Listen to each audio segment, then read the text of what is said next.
प्यारे दोस्तों, इस इकाई में हम अद्भुत रस के बारे में देखेंगे। अद्भुत यानी कि बड़ा ही विस्मयकारी की यह रस होता है। जैसी हमने कल्पना ठानी हो वैसा ही चित्र अगर हमारे आंखों के सामने दिखाई देता है, या कोई बहुत ही सुंदर दृश्य हमें दिखाई देता है, तो हम कहते हैं कि कितना अद्भुत यह चित्रण है। तो यह अद्भुत रस, विस्मय करने वाला अद्भुत रस कहलाता है। जो विस्मय भाव अपने अनुकूल आलंबन, उद्दीपन, अनुभाव और संचारी भाव के संयोग पाकर यह उद्दीपित होता है, यानी कि आलंबन, उद्दीपन, अनुभव और संचारी भाव के संयोग से सबसे मिलजुल कर यह उत्पन्न होता है। इसका आस्वाद का रूप धारण कर लेता है, तो उसे हम अद्भुत रस कहते हैं। इसका आलंबन अलौकिक या विचित्र वस्तु या व्यक्ति है। आलंबन की अद्भुत विशेषताएं एवं उसका श्रवण, वर्णन, उद्दीपन है। यानी कि इसका आलंबन क्या है? अद्भुत विशेषताएं एवं उसका श्रवण, जो हम श्रवण करते हैं वह, वर्णन, उद्दीपन है। इससे स्तंभ, स्वेद, रोमांच, आश्चर्यजनक भाव, अनुभव उत्पन्न होते हैं। इसके अतिरिक्त वितर्क, आवेश, हर्ष, स्मृति, मति, त्रासदी, संचारी भाव भी इसके अंतर्गत आते हैं दोस्तों। यानी कि यह जो अद्भुत रस होता है बड़ा ही विस्मयकारी होता है। इसका हम एक उदाहरण देखें। अखिल भुवन चर अचर सब, अखिल भुवन चर अचल सब, हरिमुख में लखी मात, हरिमुख में लखी मात, चकित भई गदगद वचन, विकसित ध्रुव पुलकात। प्रस्तुत अंश में माता यशोदा का कृष्ण के मुख में ब्रह्मांड दर्शन से उत्पन्न विषय के भाव को प्रस्तुत किया गया है। कि जब भगवान श्री कृष्ण छोटे से थे तब भगवान श्री कृष्ण ने अपनी मैया माता यशोदा को अपने मुख में ब्रह्मांड का दर्शन किया, तो माता यशोदा अद्भुत हो गई।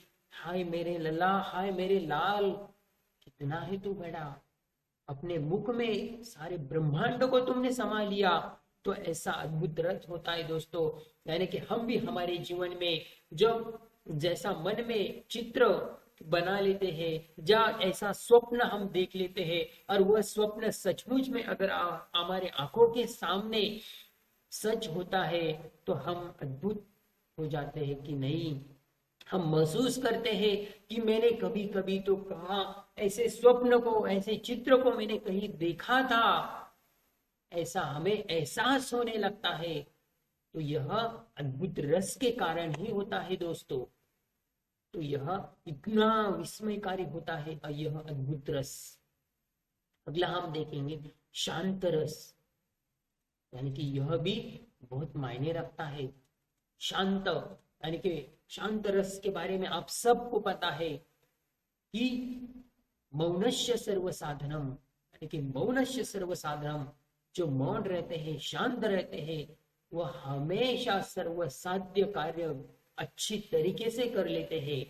तो शांत रस तत्व ज्ञान और वैराग्य से, तत्व ज्ञान और वैराग्य से शांत रस की उत्पत्ति मानी गई है। जिनके अंदर खुद के कुछ तत्व होते हैं, जीवन जीने के तत्व होते हैं, दूसरों के सामने रखने के तत्व होते हैं, और वैराग्य यानी कि हमेशा दूसरों के हित के बारे में सोचना, खुद के लिए कम आसक्ति रखना, ऐसे वैराग्य की भावना से ही शांत रस की उत्पत्ति मानी गई है। इसका स्थायी भाव निर्वेद है या शम है, जो अपने अनुरूप विभाव, अनुभाव और संचारी भाव से युक्त होकर आस्वाद का रूप धारण कर लेता है। शांत रस रूप में परिणित हो जाता है। संसार की क्षणभंगुरता, काल चक्र की प्रबलता आदि इसके आलंबन है। देखिए प्यारे दोस्तों, शांत रस हम समाज में देखते हैं कि अनगिनत स्वभाव वाले इंसान हमें दिखाई देता है, लेकिन उन अनगिनतों में से ही अलग अलग स्वभाव के व्यक्ति होते हैं। उनमें से ही शांत स्वभाव वाले जो व्यक्ति होते हैं वह इस शांत रस के प्रणेते या ज्यादा मात्रा में प्रफुल्लित होने वाले इंसान हम मान लेते हैं। और वह शांतता उनके अंतर्गत तत्व ज्ञान से, वैराग्य से, शिक्षा दीक्षा से आती है। तो इसी तरह से संसार के प्रति मन न लगना, उचटना का भाव या चेष्टाएं अनुभव है, जबकि धृति, मति, विबोध, चिंता आदि इसके संचारी भाव है। उदाहरण के लिए हम देखेंगे, तुलसी के निम्न छंद है, संसार का सत्य बताए गए, है कि समय चुकने के बाद मन पछताता है। अतः मन को सही समय पर सही क्रम के लिए प्रेरित करना चाहिए। उसके लिए उन्होंने कुछ पंक्तियां बताई। मन पछते ही अवसर बीते, दुर्लभ देह पाई हरिपद भुज, कर्म वचन भीरुहिते सह बाहु, दस बदन आदि नृप बचेन काल बचीले। यानी कि यह जो देह हमें मिला हुआ है वह भी एक न एक दिन नष्ट ही हो जाने वाला है, लेकिन यह देह पाकर हमें हरिपद हरि भजन करना चाहिए। कर्म वचन भिरु नहीं ते, हमारा जो कर्म है, वचन है, हमें उसे भूलना नहीं चाहिए। और आगे वह कहते हैं बचे न काल बनीते, यानी कि इस काल से कोई भी बच नहीं पाया है और कोई भी बच भी नहीं सकता है। इसीलिए जो संसार में आसक्ति ही नहीं रखते हैं कि पैदा हुए थे हम, क्या साथ में लाए थे, क्या साथ में लेकर जाएंगे, जो कुछ मैंने लिया वह यहीं से लिया, जो कुछ मुझे देना है वह यहीं पर देना है, तो मैं किस लिए रोता हूं, मैंने क्या खोया है और क्या पाया है। यह भी हमें शांत रस सिखाता है। तो इसीलिए संसार में आसक्ति ना रखते हुए ईश्वर में आसक्ति रखना चाहिए। यहाँ पर शांत रस हमें यह भी बताने का प्रयास करता है कि मैं खुद कौन हूँ, मेरी खुद की पहचान क्या है। यह भी शांत रस हमें सोचने के लिए बतलाता है। तो ऐसा यह शांत रस है। अगला रस हम देखेंगे वात्सल्य रस।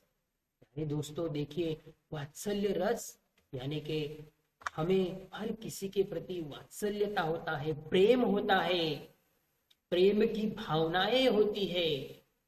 जैसे कि सबसे पहला वात्सल्य माता पिता एवं संतान के प्रेम भाव को प्रकट करने वाला वात्सल्य रस होता है। देखिए, जो मैया होती है वह अपने छोटे से नन्हे मुन्ने बालक को कितने स्नेह से, कितने वात्सल्य, कितने प्रेम से उसका वह लालन पालन करती है। जैसे हमारा भी हमारे माँ बाप ने हमारे बचपन में बड़े स्नेह प्रेम के साथ हमारा लालन पालन किया है, तो प्रेम भाव को वह प्रकट करने वाला वात्सल्य रस है। वात्सल्य नामक भाव जब अपने अनुरूप विभाव, अनुभाव और संचारी भाव से युक्त होकर आस्वाद का रूप धारण कर लेते हैं, तब वह वात्सल्य रस में परिणीत हो जाता है। माता पिता एवं संतान इसके आलंबन है, यानी कि इसके मुख्य बिंदु कौन होते हैं? माता पिता एक संतान के प्रति, माता पिता संतान के मध्य क्रियाकलाप उद्दीपन है।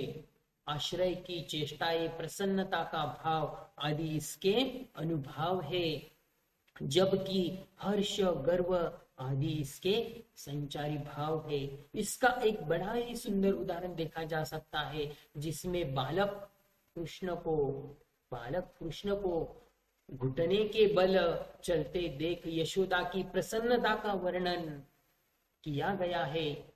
यानी कि एक मैया ने अपने छोटे से लाडले को घुटने के बल जब चलते हुए देखा तो उसके आनंद की सीमा ही नहीं रही।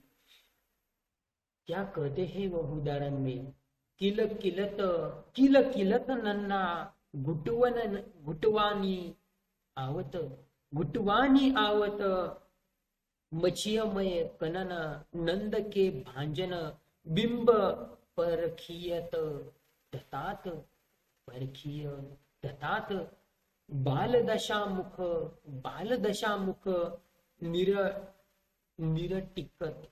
निरटिकत जसोदा पुनः पुनः चंद बुलवान